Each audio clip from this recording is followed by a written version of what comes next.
بسم اللہ الرحمن الرحیم۔ آج کا پرچہ شرح عقائد 1438 ہجری۔ سوال نمبر 1، وَأَقْوَى أَدِلَّةُ إِثْبَاتِ الْجُزْءِ أَنَّهُ لَوْ وُضِعَتْ كُرَةٌ حَقِيقِيَّةٌ عَلَى سَطْحٍ حَقِيقِيٍّ لَمْ تَمَاسُّهُ إِلَّا بِجُزْءٍ غَيْرِ مُنْقَسِمٍ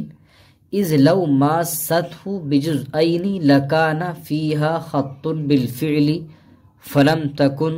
كرة حقيقة، وأشهرها عند المشايخ وجهان: الأول أنه لو كان كل عين منقسما لا إلى نهاية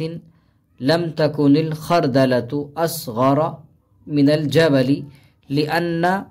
كل منهما غير متناهي الأجزاء والعظم والصغر، وإنما هو بكثرة الأجزاء وقلتها، وذلك إنما يتصور في المتناهي۔ ترجمہ اور جزء لا يتجزا، الجزء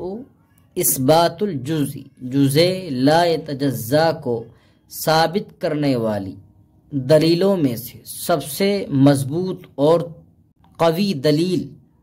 یہ ہے انہو لو وضعت کرۃ حقیقیۃ، کہ اگر کرہ حقیقی کو علی سطح حقیقی، سطح حقیقی پر رکھا جائے، لم تماسہ، تو وہ کرہ سطح حقیقی سے الا بجزء غیر منقسم، صرف ایک غیر منقسم جز کے ساتھ ملے گا، نہیں ملے گا مگر ایک غیر منقسم جز کے ساتھ۔ اذ لو ماسته بجزئین، اس لیے کہ اگر کرہ دو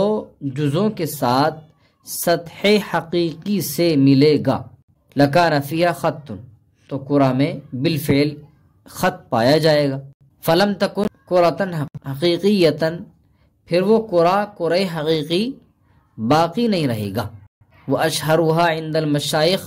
اور مشائخ کے نزدیک اس کی سب سے مشہور دو دلیلیں ہیں۔ الاول، پہلی دلیل یہ ہے کہ انہ لو کان کل عین منقسما لا الی نہایۃ، کہ اگر ہر عین کو لا الی نہایہ منقسم کیا جائے، لم یکن الخردلۃ اصغر من الجبل، تو رائی کا دانہ بھی پہاڑ سے چھوٹا نہیں ہوگا، لأن كل منهما غیر متناہی الاجزاء، اس لیے کہ ان میں سے ہر ایک غیر متناہی اجزاء ہے، اور والعظم والصغر، اور بڑا ہونا چھوٹا ہونا تو وہ اجزاء کی کثرت اور اس کی قلت کی بنیاد پر ہے۔ وقلتها وذلك انما يتصور، اور اس کا قلت ہونا، کم ہونا، زیادہ ہونا، تو یہ قلت و کثرت متناہی چیز میں متصور ہوتی ہے، اس کا تصور متناہی چیزوں میں کیا جاتا ہے۔ خط کشیدہ کلمات کی اصطلاحی تعریف لکھیں۔ الجزء، جزء لا يتجزا وہ عین ہے جو کسی بھی طرح، یعنی نہ فعلاً نہ وہماً نہ فرضاً، کسی بھی طرح تقسیم کو قبول نہ کرے، اسے جزء لا يتجزا کہتے ہیں۔ کرہ وہ جسم ہے جس کو سطح واحد گھیرے ہوئے ہو اور اس کے درمیان میں ایک نقطہ ہو، اس نقطے سے نکلنے والے تمام خطوط مساوی ہوں، جتنے بھی نقطے سے نکلنے والے تمام جو بھی خطوط ہیں وہ برابر ہوں۔ سطح کی تعریف، سطح یہ کہتے ہیں جو طول و عرض میں تو تقسیم کو قبول کرے، گہرائی اور عمق میں نہ کرے، مگر یہاں مراد سطح مستوی ہے، یعنی جس کے تمام اجزاء برابر ہوں، اس میں اونچ نیچ کو کوئی فرق نہ ہو۔ اب کہہ رہے ہیں بتائیں کہ مذکورہ دلائل کن لوگوں کے خلاف پیش کیے گئے ہیں۔ دیکھیے یہ جو تفصیل ذکر کی گئی ہے یہ سب حضرات متکلمین کی جانب سے تھی، اور رہی بات اہل السنہ والجماعت کے مشہور جو عالم دین ہیں، عالم حضرت امام رازی رحمۃ اللہ علیہ،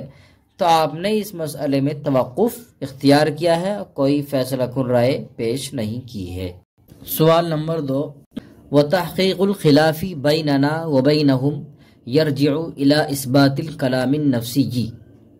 ونفیہ، والا فنحن لا نقول بقدم الالفاظ والحروف وهم لا يقولون بحدوث الكلام النفسي ودلیلنا ما مر انه ثبت بالاجماع وتواتر النقل عن الانبیاء انه متکلم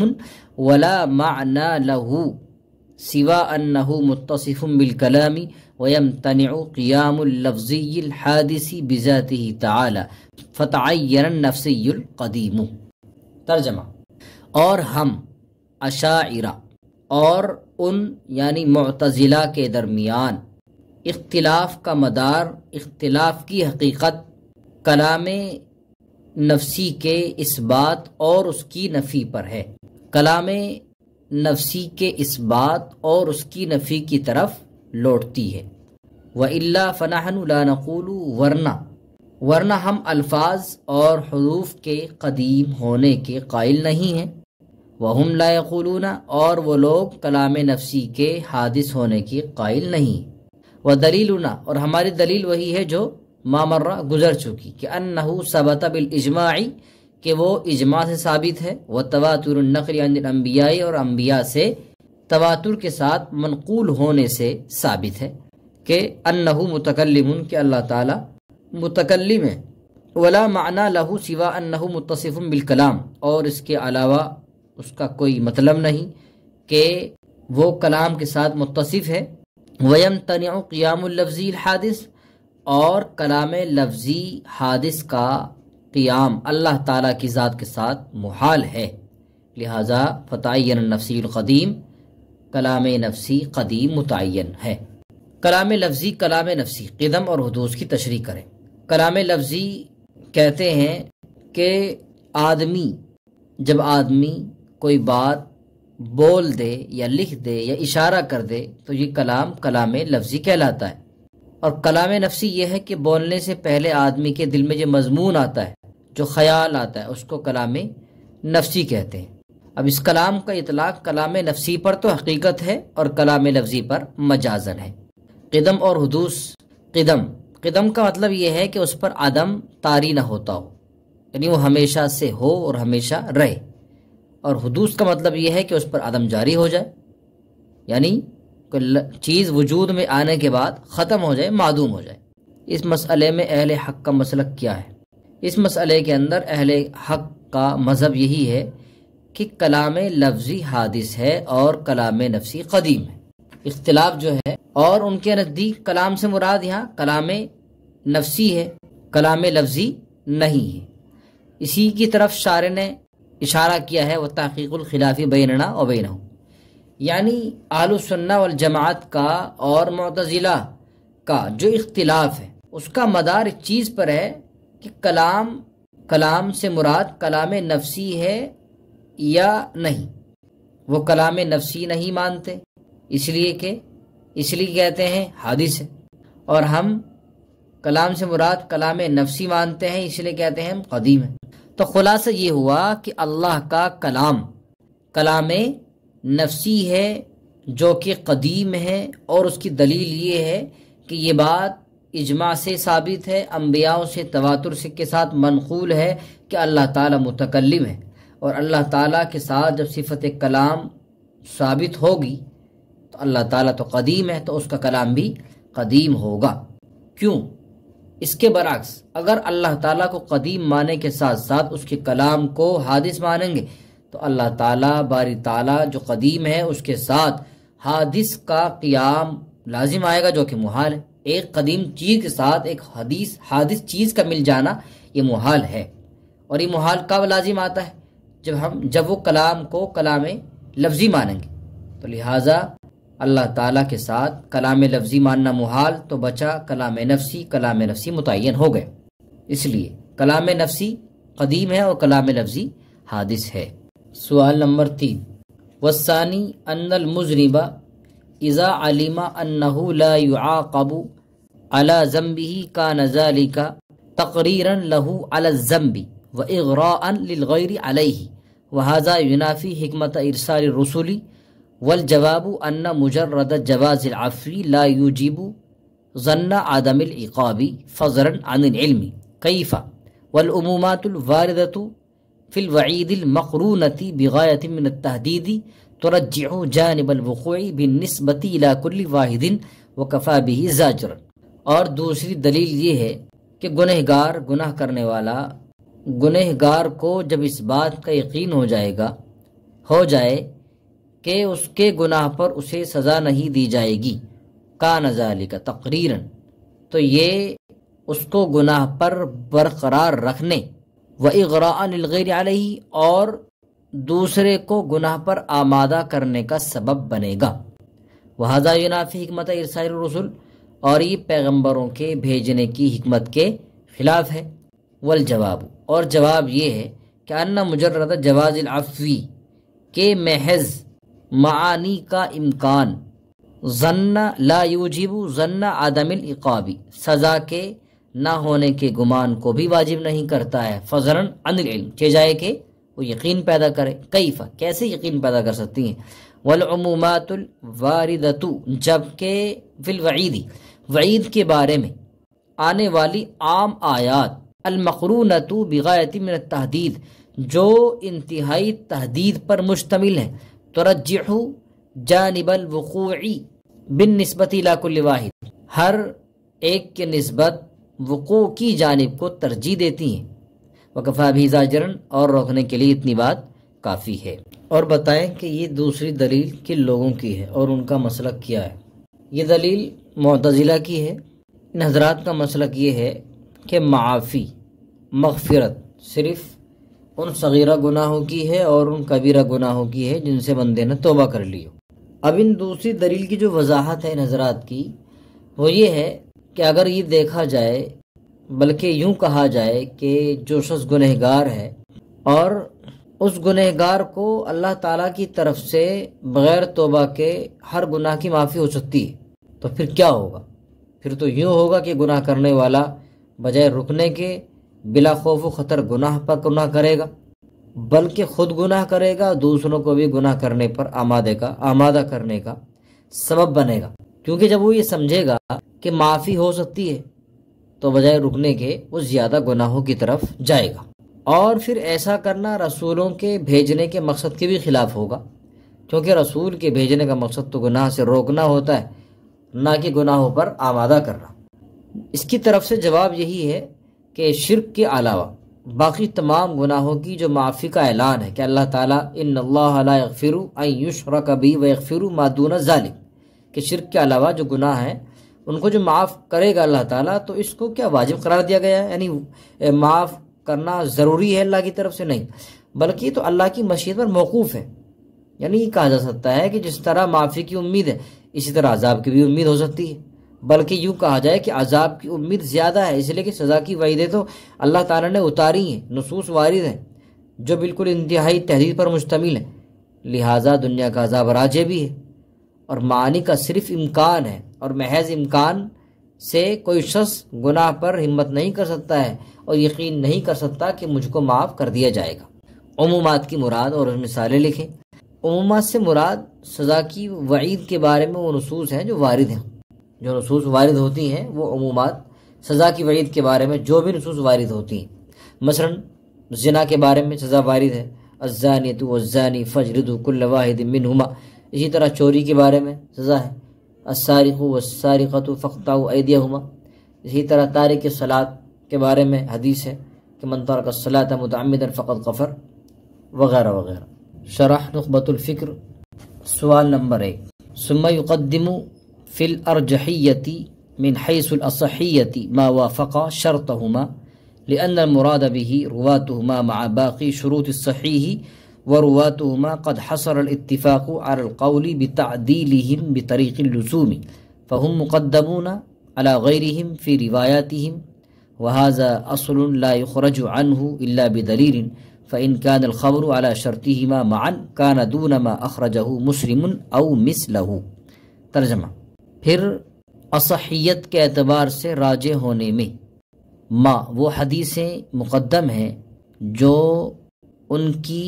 یعنی بخاری اور مسلم کی شرط کے موافق ہوں، لأن المراد به،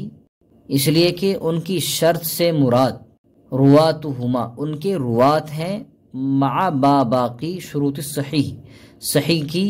بقیہ شرطوں کے ساتھ، ورواتہما قد حصل الاتفاق، اور ان کے روات کا اتفاق ہو چکا ہے علی القول بتعدیلہم، ان کے روات کی توثیق کی بات پر، بطریق اللزوم، بطریق الزام، فہم مقدمون علی غیرہم فی روایتہم، لہٰذا ان کے روات اپنی روایتوں کے اندر دوسروں پر مقدم ہوں گے، وہذا اصل، اور یہ یعنی ان کے روات کا دوسروں پر مقدم ہونا یہ ایسا قاعدہ ہے، لا یخرج عنہ الا بدلیل، جس سے بغیر دلیل کے نکلنا جائز نہیں ہے۔ فإن كان الخبر على شرطیما، لہٰذا اگر ان کی حدیث ایک ساتھ دونوں کی شرطوں پر ہو، کانا دون ما اخرجہ مسلم او مثلہ، تو مسلم کی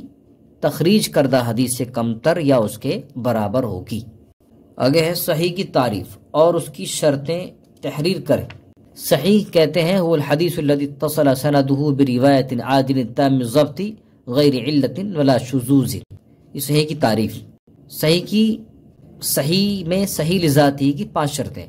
تمام راوی ثقہ ہوں، حدیث کو سند کے ساتھ خوب اچھی طرح محفوظ کرنے والے ہوں، سند متصل ہو، درمیان سے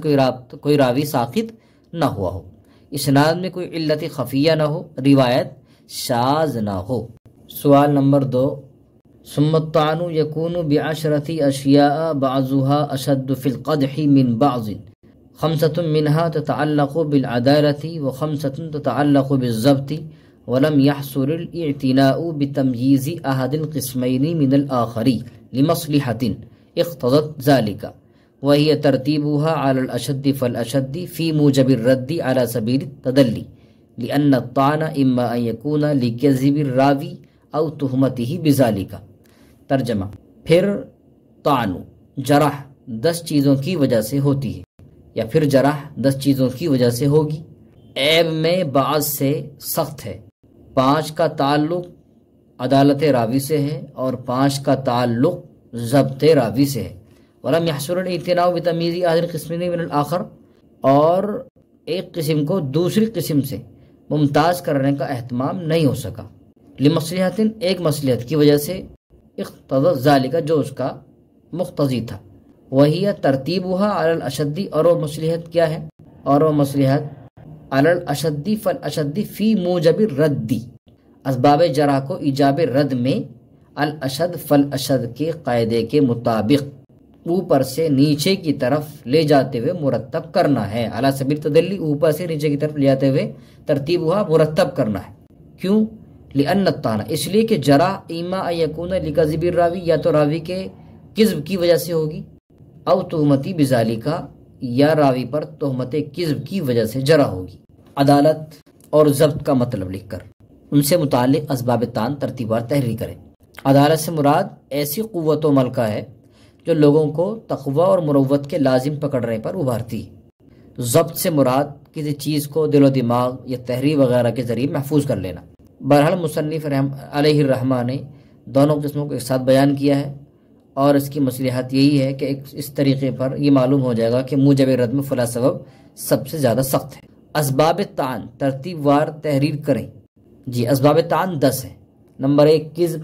نمبر 2 تہمت کذب، نمبر 3 فحش غلط، نمبر 4 کثرت غفلت زیادہ غافل رہنا، نمبر 5 فسق و فجور، نمبر 6 وہم کا ہونا، نمبر 7 مخالفت ثقات راویوں کی مخالفت ہونا، نمبر 8 جہالت، نمبر 9 بدعات، نمبر 10 سوء حفظ۔ یہ اسباب طعن 10 ہیں۔ اب کہہ رہے ہیں کذب الراوی اور تہمتی کے درمیان مثال فرق واضح کریں۔ دیکھیے، کذب راوی کا مطلب تو یہ ہے کہ حدیث نبوی میں جھوٹ بولے، اس کی صورت یہ ہے کہ جان بوجھ کر آپ کی طرف، یعنی آپ صلی اللہ علیہ وسلم کی طرف جھوٹی بات منسوب کرے جو آپ نے نہیں کہی۔ اور تہمت کذب کا مطلب یہ ہے کہ راوی کے متعلق یہ بات تو ثابت نہیں ہے کہ اس نے آپ کی طرف کوئی قصدن کوئی جھوٹ بات منسوب کی ہے، مگر کچھ قرائن ایسے پائے جاتے ہیں جن سے اس قسم کی بدگمانی پیدا ہو جاتی ہے۔ اب ایسے قرائن 2 پائے جاتے ہیں، ایک تو یہ ہے کہ کوئی حدیث صرف اسی کی سند سے مروی ہو اور وہ شریعت کے بدیہی اصولوں کے خلاف ہو، عام طور سے ایسی سند نہ ہوتی ہو۔ دوسرا قرینہ یہ بھی پایا جاتا ہے کہ اس کا عام گفتگو میں لوگوں کے سامنے جھوٹ بولنا معروف ہے، ان لوگوں میں عام بول چال میں خوب جھوٹ بولا کرتا ہو، تو دوسرا قرینہ پہلے قرینے سے کم رتبے کا ہے۔ سوال نمبر 3، والمراد باللقاء ما هو اعم من المجالسة والمماشاة ووصول احدهما الى الاخر وان لم يكالمه ويدخل فيه رؤية احدهما الاخر سواء كان ذلك بنفسه او بغيره والتعبير باللقاء اولى من قول بعضهم الصحابي من رأى رسول الله صلى الله عليه وسلم لأنه يخرج حينئذ ابن أم مكتوم ونحوه من العميان وهم صحابة بلا تردد۔ ترجمہ، اور لقاء سے مراد وہ عام ہے، یعنی ایک ساتھ بیٹھنا، ایک ساتھ چلنا، یا ان میں سے ایک کا دوسرے کے پاس پہنچنا اگرچہ اس سے بات چیت نہ کی ہو، یعنی ایک دوسرے سے بات چیت نہ کی ہو۔ اور وَيَدْخُلُ فِيهِ رُؤْيَةُ أَحَدِهِمَا الْآخَرَ، اور اس میں یعنی لقاء میں ایک دوسرے کو دیکھنا بھی شامل ہے، خواہ وہ بذات خود ہو یا بغیر ہی ضمناً ہو۔ والتعبیر باللقاء، اور لقاء کی تعبیر بعض کی اس تعبیر سے اولا ہے، اولا من قول بعضهم، بعض حضرات کی اس تعبیر سے اولا ہے کہ صحابی وہ ہے جس نے رسول اللہ صلی اللہ علیہ وسلم کو دیکھا ہو، اس لیے کہ لأنہ یخرج، اس لیے کہ یہ تعبیر اس وقت ابن مکتوم وغیرہ نابینا صحابی کو نکال دیتی ہے، وہم صحابۃ بلا تردد، حالانکہ وہ یقیناً صحابہ ہیں۔ صاحب کتاب نے صحابی کی جو راجح تعریف کی ہے اس کو نقل کر کے اس کی فوائد قیود تحریر کریں۔ صحابی کی تعریف صاحب کتاب نے نقل کی ہے کہ صحابی وہ ہے جس نے آپ علیہ الصلاۃ والسلام پر ایمان رکھتے ہوئے آپ سے ملاقات کی ہو اور ایمان ہی کی حالت پر اس کا خاتمہ ہوا ہو۔ اگر درمیان میں کوئی مرتد ہو کر بامشرف دوبارہ اسلام ہو گیا، بامشرف اسلام ہوا، تو امام شافعی رحمہ اللہ کے مذہب کے مطابق صحابیت باقی رہے گی۔ یہ تعریف میں لقاء کی تعبیر اختیار کی گئی۔ مصنف علیہ رحمہ فرماتے ہیں کہ رؤیت کی تعبیر کے مقابلے میں لقاء کی تعبیر اولا اور بہتر ہے، یعنی ملاقات کی ہو۔ فوائد قیود اس طریقے سے ہیں کہ آپ علیہ السلام سے ملاقات کا ہونا ایک جنس ہے، یعنی جس میں صحابی کا بھی اور غیر صحابی کا بھی ملاقات دونوں داخل ہیں، اور مؤمنن، ایمان کی حالت میں ملاقات کی ہو، تو اس قید سے وہ شخص صحابی ہونے سے نکل گیا جس نے آپ سے ملاقات تو کی ہے مگر غیر ایمان کی حالت میں، جیسے کفار یہودی وغیرہ نے بھی آپ سے ملاقات کی ہے۔ اور آگے ہے بہی، یعنی آپ پر، مؤمنن بہی، آپ پر، یعنی صحابی وہ ہے جو آپ پر ایمان رکھتے ہوئے آپ سے ملا ہو، تو اس قید سے وہ شخص صحابی ہونے سے خارج ہو گیا جو آپ سے ملاقات کے وقت تو مومن تھا لیکن اس کا ایمان آپ پر نہیں تھا۔ مثلا دوسرے انبیاء پر ایمان تھا جیسے اہل یا کتاب، اہل یہود، نصارہ وغیرہ۔ اور آگے مصنف کا جو قول ہے وہ ماتا علی الاسلام، یعنی صحابی ہونے کے لیے ضروری یہ ہے کہ ایمان کی حالت ملاقات کے بعد ایمان ہی پر اس کا خاتمہ ہوا ہو، لہٰذا اس قید سے وہ شخص صحابی ہونے سے خارج ہو گیا جس نے ایمان کی حالت میں تو ملاقات کی تھی لیکن مرنے سے پہلے نعوذ باللہ مرتد ہو گیا اور ارتداد پر ہی اس کا خاتمہ ہوا، جیسے عبداللہ بن جہش، عبداللہ بن قتل، فتح مکہ کے موقع پر غلاف کعبہ انہوں نے چمٹا ہوا تھا، لوگوں نے دیکھا تو پکڑا قتل کر دیا۔ خیر، بنفسی اور بغیری کا مطلب دیکھیے، بنفسی ہی کا مطلب تو یہ ہے کہ بذات خود کسی شخص کو جا کر کے دیکھنا، اور بغیر ہی کا مطلب یہ ہے کہ خود